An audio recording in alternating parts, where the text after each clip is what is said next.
Bien-aimé, shalom. Zamba pambola yo, ozuli suli bakoko yamba biso. Na tongo tongo iskozali. Nazo souhaité yo, bonne fête, bonne fête, bonne fête. Zamba sali biso ngolu, ye oya kota biso na ne oyo. Ye akoti biso na mois ya décembre, fin de l'année. Et Nzambe wana azam alam, Nzambe wana azam alam. Na biso ete Nzambe oya kota kiyo na année oyo. Nzambe wana azal le même. Ye oya banda kino na mois de janvier. Azal le même hier, aujourd'hui et éternellement. Et Nzambe wana bien aimé, il est le Dieu fidèle. Azalaka derrière malubana ye pona kokubisa. Yo kana ibisa yo. Soko mona kite na janvier, et le biteke na décembre ko mona ti. Soko mona kite na tongo, et le biteke na midi ko mona ti. Soko monite na midi, et le biteke na pokwa ko mona ti. Yango to memeli yo thème to intitulé yango ne sois pas agité par les mouvements. Oyebi comme Nathan bien aimé, mouvement ça la kaming na monde parce que tout le monde veut fêter. Et yoka mona nazam, il faut aller l'écoute du Saint-Esprit. La Bible dit quand le Saint-Esprit viendra, il vous conduira. Le Saint-Esprit est déjà là. Azotambu sa bien aimé, kino eska onzamba ningi yokom. Yokana ebisayo. La Bible dit si mon peuple était attentif à mes voix, son bien-être allait être comme le sable. Yango koza la jitete a koza makambo okutana yango. A koza mouvement, okutana ngo na libal, okutana ngo bien aimé na musala, okutana ngo na église, okutana ngo na lopango vandi, okutana ngo na famille, na belle famille koza la jitete. Parce que Nzamba za mokonzi. Aza mokonzi. Aza ndenge moko lelo lobi libela libela. Zambe wana atikaka ba oyaite. La Bible dit au commencement la terre était informe et vide. Mais le Saint-Esprit s'est mouvé sur les eaux. Malgré, bien aimé, la terre n'avait pas de forme, mais le Saint-Esprit était au-dessus. C'est le Saint-Esprit est capable. Il a coupé sa forme, na escao et zangiforme. Il a coupé sa forme, esco bien aimé, balobien esco et le kokoikobimat, le Saint-Esprit. Yango, il y a tant pour sakabat. Nakati na sol, nakati na sol. Nazo peso versali, il y a des bossous. Versali bosso na mukanda na bakuku. Abakuku. Tubandi wana. Versali bosso na mukanda na abakuku.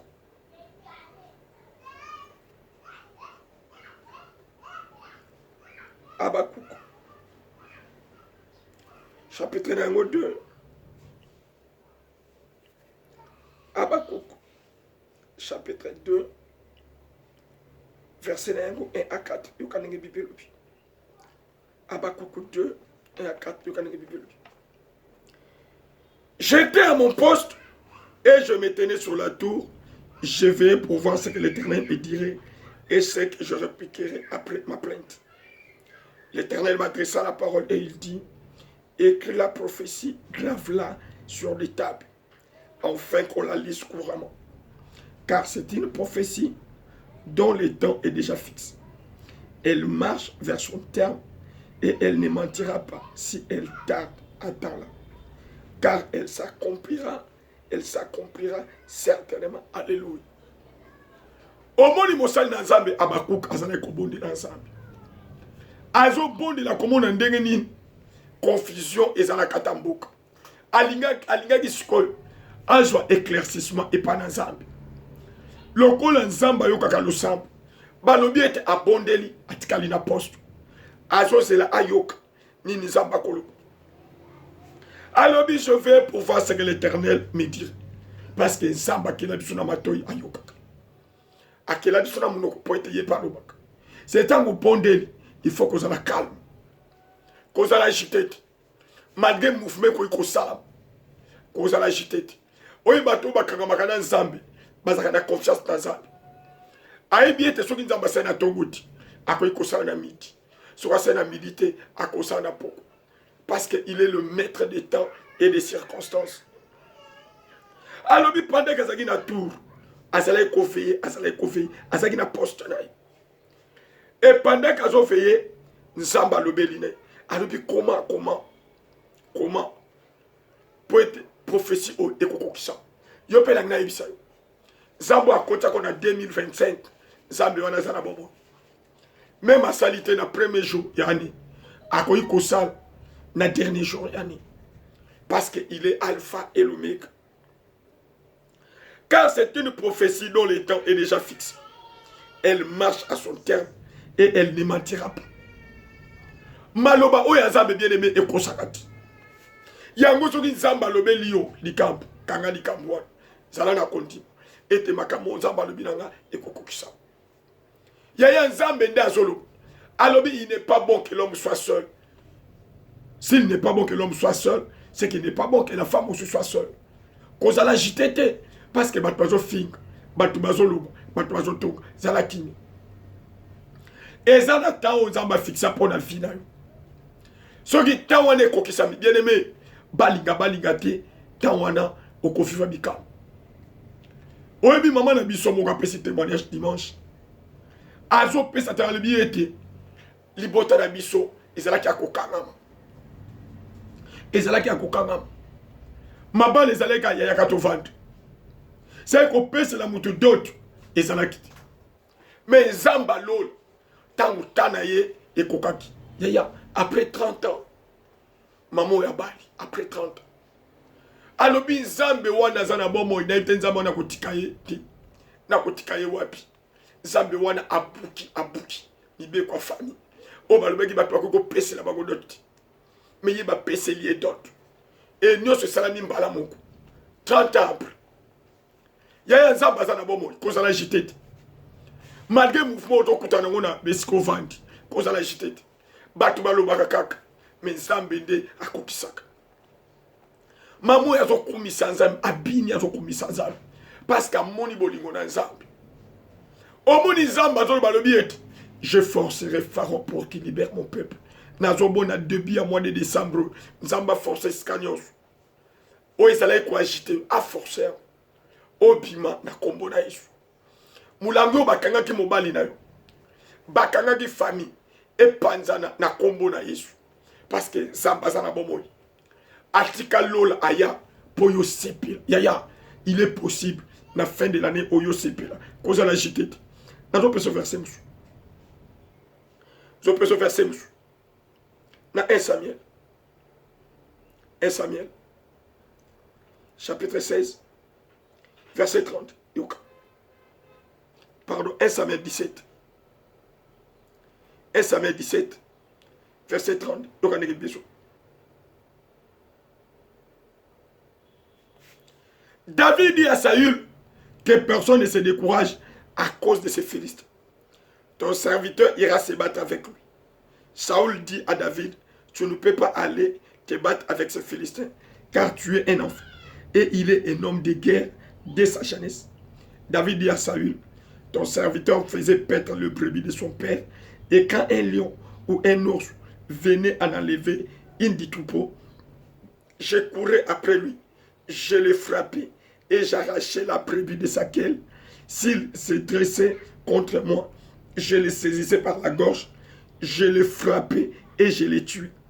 C'est ainsi que ton serviteur a terrassé les lions et l'ours, et il en sera du Philistin, de cet incirconcis, comme l'un d'eux, car il a insulté l'armée du Dieu vivant. David dit encore, l'Éternel qui m'a délivré de la griffe du lion, de la patte de l'ours, me délivrera aussi de la main de ces Philistins. Et ça lui dit à David, va et que l'Éternel soit avec toi. Alléluia. Et ça qui dans mon tomogo na combat Goliath. Ouais, ça ko bangi salibota na nzambe. Balobi ete bana na nzambe bazala ko bang parce que Goliath asala kengapi. Asala kengapi. Goliath a finga même nzambe, a finga nzambe. Et libota na nzambe bien aimé. Bazala qui agite, bazo bang. Balobi tala lokola muto aye akobanda ko finga, akobanda ko finga. Mais tant que David a quitté le terrain, Ayoki Makabo le dit non, moi je ne peux pas être agité à cause de cet individu. Azo bengaye incirconcis. Alors bi bon me mange pas mon cause. Ba comme il n'est pas mon cause. Mon cause aye ba kindenge nini. Goliath abotama, makamu asala. Mais abosani misala nzambi. O nzamba sala nayi. Yango moni David azo ba le biet. Mon âme bénit l'Éternel et n'oublie aucun de ses bienfaits. Yaya, so ko bosani bola mumo kwa nzambe na vie na yo, okozala jiti. Oyebita ngobali na lute, nzamba peshi olibal. C'est-à-dire, prends ma banne à pékoya. Kozala jiti. Le même Dieu qui t'a donné le mariage, c'est le même Dieu qui va te donner des enfants. Le même Dieu bien-aimé, oya contre la famille on a bandoki. Le même Dieu a kobimisa yo. Pour na kata prière sur la délivrance des familles, nzamba zo bimisa ba te bien na mulili.